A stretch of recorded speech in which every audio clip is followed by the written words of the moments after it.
That's level 5 again. Venial and mortal. Tricky. You have to be a Catholic, and I'm not. So anybody Catholic here? Tell us about... The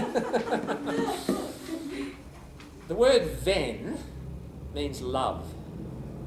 So think of the planet Venus, ven, or venereal disease, sexually transmitted disease. All right, so you have more in the Catholic list, as far as I understand it, of sin. You have two main categories. You've got mortal sin, and you've got venial sin. So like adultery, having an affair or whatever, that would be a venial sin. Mortal sin would be, I guess, murder or other serious. Yeah. So there are these categories.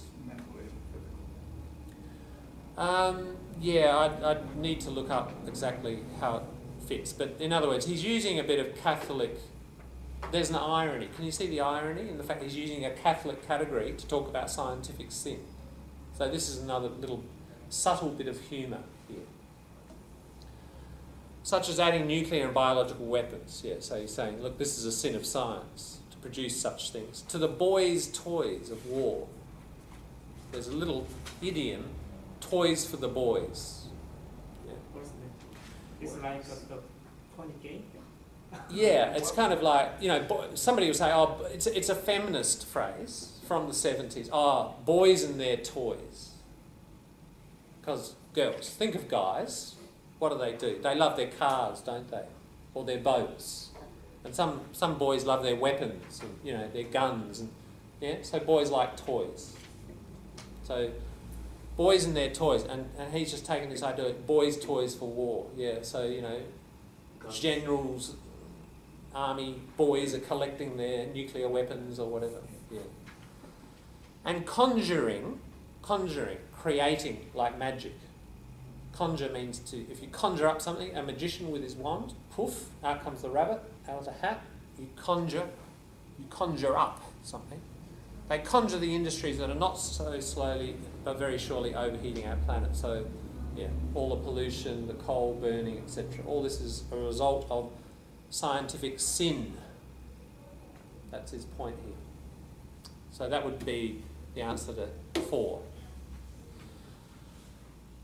In relation to religion, what does he believe its positive characteristics and its negative aspects? Okay, so next paragraph. What did people have here? What are the positives? Yeah. What, James, did you see there? Oh, it's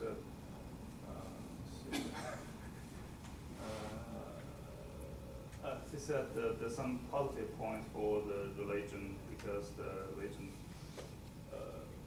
inspired people to create some magnificent buildings and to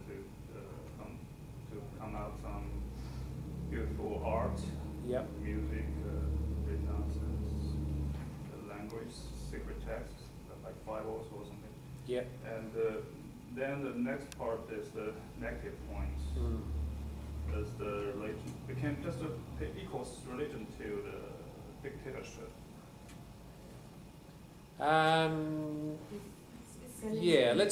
Let's deal with the positives first. That's a good list. Yeah, and there's a key verb here. I willingly concede. We've talked about that word before. Remember concession when we talked about argument texts. So concede. And then you have concession as your noun. Like this sort of thing. I admit that. That's perhaps your clearest form of concession. So it's not something you want to say. You have this position. All right? Somebody argues that, and you say, yeah, actually you're right about that. That's a concession. Yeah? So here he's conceding. He's not saying religion's totally negative. He's overall saying a no, isn't he? But he's going to concede and say, look, actually the art that it produces and the architecture, it's led to the inspiration has created, religious inspiration has actually created some pretty good things. So that's a key word in argument. Basically this piece is an argument, isn't it? with a bit of fun and games, that it's an argument, and always look for the argument in a piece.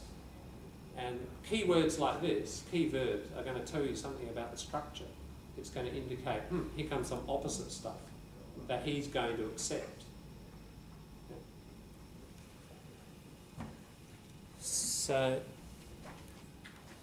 and then there's a but, isn't it? There's another signal. So look for these, key thing about reading is looking for signposts in your structure. That's something, if you can, you've got limited time with this piece, an hour. Look for, and you could even, with your pen and your noting, underline all your key signposts, like however, but, additionally, moreover, on the other hand, These are going to indicate the main structural changes in ideas, and probably, quite a few questions are going to be connected with those shifts. So we see it here. We see the negative, the positive, and then, but it's a pity, and another little indicator, really, of a negative thing. About religion's escalating genocide, so he believes it's been responsible for a lot of death and destruction, mass destruction. Beginning with Sodom and Gomorrah and the flood. Okay, so in the Bible, there's a lot of destruction of huge numbers of people by God. And culminating in the Holocaust. Now, the Holocaust, that would be an example of one of these things, as I said, global knowledge. What's the Holocaust? It's not Australian culture, it's like global history. The Holocaust is hate-like institutions. Yeah, Yeah. that's right. When it's got a capital H, it refers to, yes, the extermination or attempted extermination of the Jews in World War II by the Nazis. Holocaust with a small h. A Holocaust is an enormous destruction. Destruction by fire, I think it literally means. So another collocation, especially 20, 30 years ago, you heard it all the time, nuclear holocaust. When the Soviet Union, America were kind of in the Cold War, all the time, nuclear holocaust, nuclear holocaust, nuclear holocaust. So Holocaust doesn't just refer to the Jewish situation, but when it has the capital, it does, yeah. So again, But that's... why is that, John? I guess, it just got stamped on it. It was the actual... the other one was a potential Holocaust that actually, thank God, didn't happen. But The other this one actually did, and it got talked about a lot, and it's the big Holocaust of the 20th century, so it developed because I capital. tend to believe that the word has the connection with it. That's why I said that. Right, yeah. You mean you didn't know the broader meaning, or you just associated Like I thought it some way it connects to it more than other words and stuff. That's why I said Hitler. Yeah.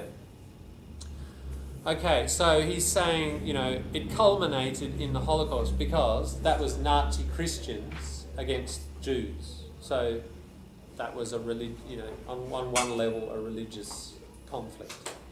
Yeah. John, Yeah. what's the spelling of structure? Structure or distraction? The structure, No, I think. destructure. Destructure or distraction? Can you put it in a sentence? What was I saying? Or No, you said that the structure of the Holocaust. Destruction. destruction. Yeah, destruction. So from destroy, destruction, new noun. Yeah. All right. So he thought the negative aspects were these genocides. Yeah. And also you could add the internal conflict within religion and between religions. Yeah. Would you say that he means that the Catholic Church supports the Nazis? The Catholic Church supported the Nazis? He doesn't say that. No. Not. He's not implying it there. Yeah. So deriving from Hinduism, Hitler's swastika always seemed to me the Christian cross in Japan. Okay. Do you think that he means that Christians supported the Hitler? I think he's implying that. Yes. The Sodom and Gomorrah and flood is the whole slaughters. So that is metaphorical. Yeah, sort of it is, text. absolutely. That one I think I put on page 3, didn't I? Yeah, question 4. This is a kind of level 5. You know, to unpack this, it does depend on quite a lot of cultural knowledge and language. We could do it now. Though deriving from, we'll do it and then have a break. Though deriving from Hinduism, Hitler's swastika always seemed to me the Christian cross in jackboots. I think you're pretty on the ball, Slang, on the ball, on the right track with this, Pavel. Do you want to unpack this and say what you think it's meaning? And so try, in other words, answering, question 3 here. I said, explain the imagery and the meaning of this phrase. What do you think he's saying? I think the symbol of swastika came to Hitler's Germany from the Hinduist symbolics. Yeah, And from the Hindu symbol. the author means that swastika is related to Christians' cross, Yes. but in military symbolics. That's right. So he's talking about 2 symbols here, isn't he? He's got Christian cross, and then now, I never remember which way around it is. Is this, am I drawing the reverse? No. This is the other way, is it? Yes, Okay, so it's that looks better, doesn't it? Is that that's right? correct. Yeah, that's wrong. Okay. No, in other words, hang on, because, Yeah. hang on. Another way is a Hinduistic. Yeah, is This that way is is- that the Hindu version? Anybody here from the Hindu background or close enough? Yeah, that is Hinduistic symbol. I think, or even in Vietnam and Buddhism, This is Buddhism. also Chinese word. Yeah. Yeah. Okay, that way round is Buddhist and Hindu. Yeah. What? No, you see it in Buddhism, certainly in Vietnam, Buddhist, and in China. Yeah. In Chinese, yes. Yeah. And it's come. Swastik It's, is clockwise from from west to east. it depends which way you think. Yeah. This is the Nazi one. Yes. Yeah.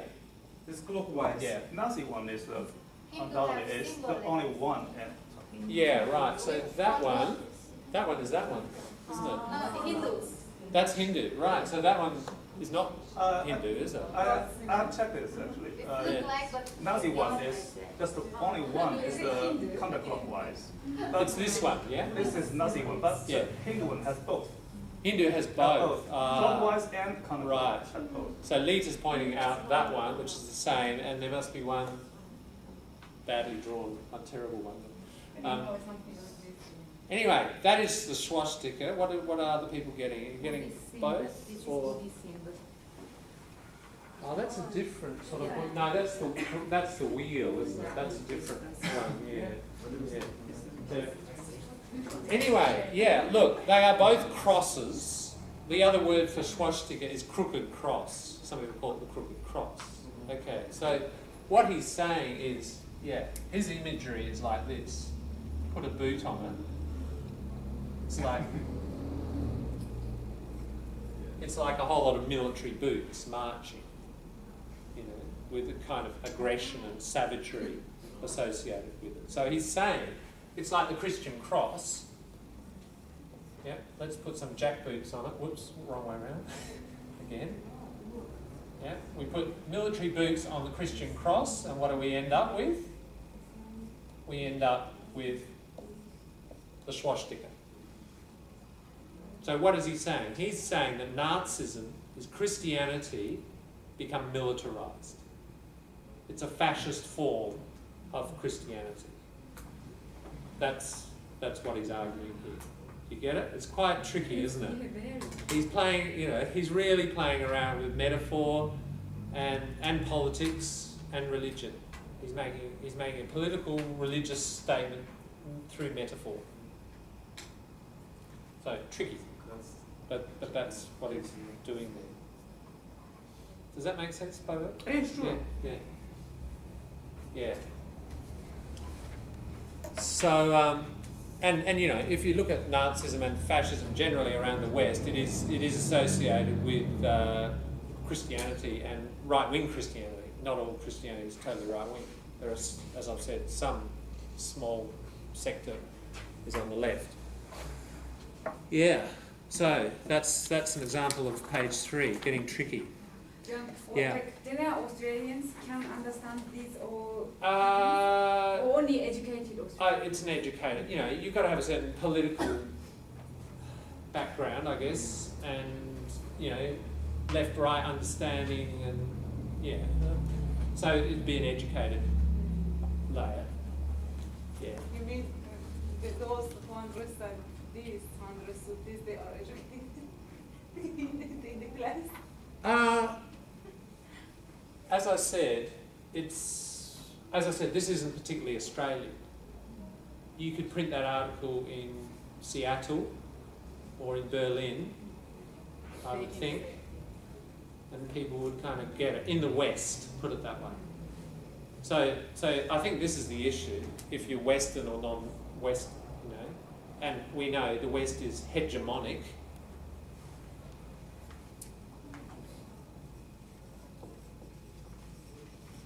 Hegemonic means like a monopoly of power, either economic, political or culturally. Usually if somebody's hegemonic economically, they're hegemonic culturally, aren't they? Dominant. It's a very useful term in like social studies, cultural, you know, politics, hegemonic. Okay, so if you're, you know, if you're born into the West, it's an easier pathway, obviously, to get educated about this sort of stuff. If you're non-Western, then there's more, you know, cultural distance. So, but what I'm trying to say this morning is a lot of this stuff is not Australian. It's not specifically Australian. There's this general kind of, you know, Western dominant global culture that probably we all need access to.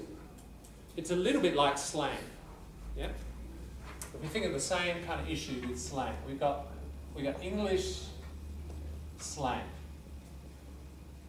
And just one part of that is Australian, isn't it? But most of the slang we use in English is UK, US, and that dominates the world, yeah? So if we think, we're just same kind of idea culturally.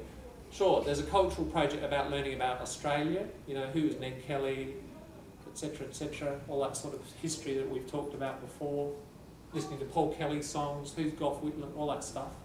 But I reckon most of the cultural induction you actually need is probably this broader Western stuff, you know, because that is actually, if you look at what, you know, educated people are throwing around in terms of ideas, they're not peculiarly Australian. They're this general globalised level of Western. Most of that's Western. Well, he's referring to, I guess, the Middle East there a bit.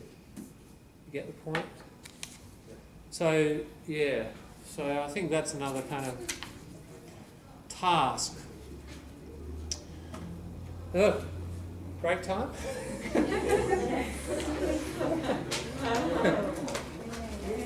Are you happy to push on with this? Are you happy to?